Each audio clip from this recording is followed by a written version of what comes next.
ಎಲ್ಲರಿಗೂ ನಮಸ್ಕಾರಗಳು. ಆಲ್ಫೈನ್ ಅಕಾಡೆಮಿಗೆ ಸ್ವಾಗತ. ಈ ದಿನ ನಾವು ಮುಂಬರುವ ಪರೀಕ್ಷೆಗಳಿಗೆ ಅತಿ ಉಪಯುಕ್ತವಾಗಲಿರುವ ಮಾಹಿತಿಯನ್ನು ತಿಳಿದುಕೊಳ್ಳೋಣ. ಆದ್ದರಿಂದ ವಿಡಿಯೋವನ್ನು ಕೊನೆವರೆಗೂ ವೀಕ್ಷಿಸಿ. ಈ ದಿನ ನಾವು ಉಣ್ಣೆಯ ಹಾರುವ ಅಳಿಲು ಬಗ್ಗೆ ತಿಳಿದುಕೊಳ್ಳೋಣ. ಇದು ಏಕೆ ಸುದ್ದಿಯಲ್ಲಿದೆ ಹಾಗೂ ಮುಂತಾದ ಮಾಹಿತಿಯನ್ನು ತಿಳಿದುಕೊಳ್ಳೋಣ. ಊಲಿ ಫ್ಲೈಯಿಂಗ್ ಸ್ಪೈರಲ್. ಹಿಮಾಚಲ ಪ್ರದೇಶದ ಅರಣ್ಯ ಇಲಾಖೆಯು ವನ್ಯಜೀವಿ ವಿಭಾಗವು ಇತ್ತೀಚೆಗೆ ಲಹೌಲ್ ಮತ್ತು ಸ್ಪಿತಿ ಜಿಲ್ಲೆಯ ಮಿಯಾರ್ ಕಣಿವೆಯಲ್ಲಿ ಉಣ್ಣೆಯ ಹಾರುವ ಅಳಿಲಿನ ಮೊದಲ ಛಾಯಾಚಿತ್ರ ಸಾಕ್ಷ್ಯವನ್ನು ಸೆರೆ ಹಿಡಿದಿದೆ. ಇದು ಉಣ್ಣೆಯ ಹಾರುವ ಅಳಿಲು.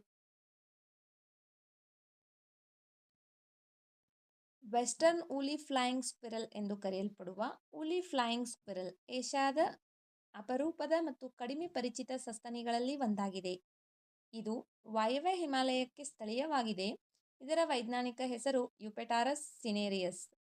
ಇದು ಯುಪೆಟಾರಸ್ ಕುಲದ ಏಕೈಕ ಜಾತಿಯಾಗಿದೆ.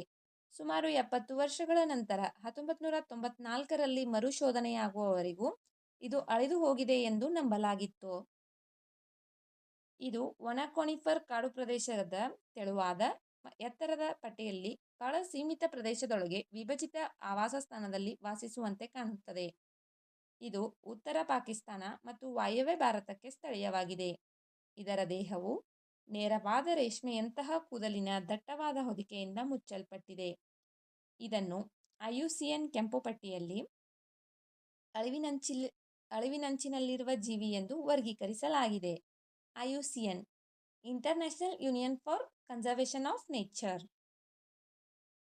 ಇದು ಏನಪ್ಪಾ ಅಂತಂದ್ರೆ ಉಣ್ಣೆಯ ಹಾರುವ ಅಳಿಲು ಇತ್ತೀಚೆಗೆ ಕಂಡು ಬಂದೈತಿ. ಎಲ್ಲಿ ಅಂತಂದ್ರೆ ಹಿಮಾಚಲ ಪ್ರದೇಶದ ಅರಣ್ಯ ವಿಭಾಗದೊಳಗೆ, ಅದು ಲಹೌಲ್ ಮತ್ತು ಸ್ಪಿತಿ ಜಿಲ್ಲೆಯ ಮಿಯಾರ್ ಕಣಿವೆಯೊಳಗೆ ಇದು ಕಂಡು ಬಂದೈತಿ. ಇದ್ರದ ಒಂದು ಫೋಟೋ ತಕೊಂಡಾರ. ಇದು ಇದು ಅಳಿದು ಹೋಗೈತಿ ಅಂತ ತಿಳ್ಕೊಂಡಿದ್ವಿ. ಇದು ವಾಪಸ್ ಕಂಡು ಬಂದಿರುತ್ತೆ. ಇದು ಇವಾಗ IUCN ಅಳಿವಿನಂಚಿನಲ್ಲಿರುವ ಜೀವಿ ಅಂತ ಹೇಳಿ IUCN ಪಟ್ಟಿ ಕೆಂಪು ಪಟ್ಟಿಯೊಳಗೆ ಇದನ್ನ ಸೇರಿಸಲಾಗೈತಿ. ಅಳಿವಿನಂಚಿನಲ್ಲಿರುವ ಜೀವಿ ಅಂತ ಹೇಳಿ IUCN ಕೆಂಪು ಪಟ್ಟಿಯೊಳಗೆ ಇದನ್ನ ಸೇರಿಸಲಾಗೈತಿ. ಇದು ವಾಯವ್ಯ ಹಿಮಾಲಯಕ್ಕೆ ಸ್ಥಳೀಯವಾಗಿದೆ. ಇನ್ನು ಇದರ ವೈಜ್ಞಾನಿಕ ಹೆಸರು ಯುಪೆಟಾರಸ್ ಸಿನೇರಿಯಸ್. ವಿಡಿಯೋ ನೋಡಿದ್ದಕ್ಕಾಗಿ ಧನ್ಯವಾದಗಳು. ವಿಡಿಯೋದಲ್ಲಿರುವ ಮಾಹಿತಿ ಉಪಯುಕ್ತವೆನಿಸಿದರೆ ವಿಡಿಯೋಗೆ ಬಂದು ಲೈಕ್ ಮಾಡಿ. ಮತ್ತಷ್ಟು ಮಾಹಿತಿಗಾಗಿ ನಮ್ಮ ಚಾನೆಲ್ನಲ್ಲಿರುವ ವಿಡಿಯೋಗಳನ್ನು ವೀಕ್ಷಿಸಿ. ಮುಂಬರುವ ವಿಡಿಯೋಗಳು ಮತ್ತು ಮಾಹಿತಿಗಾಗಿ ನಮ್ಮ ಚಾನೆಲನ್ನು ಉಚಿತವಾಗಿ ಸಬ್ಸ್ಕ್ರೈಬ್ ಮಾಡಿಕೊಳ್ಳಿ. ನಿಮ್ಮ ಸ್ನೇಹಿತರೊಂದಿಗೆ ಹಂಚಿಕೊಳ್ಳಿ. Thank you.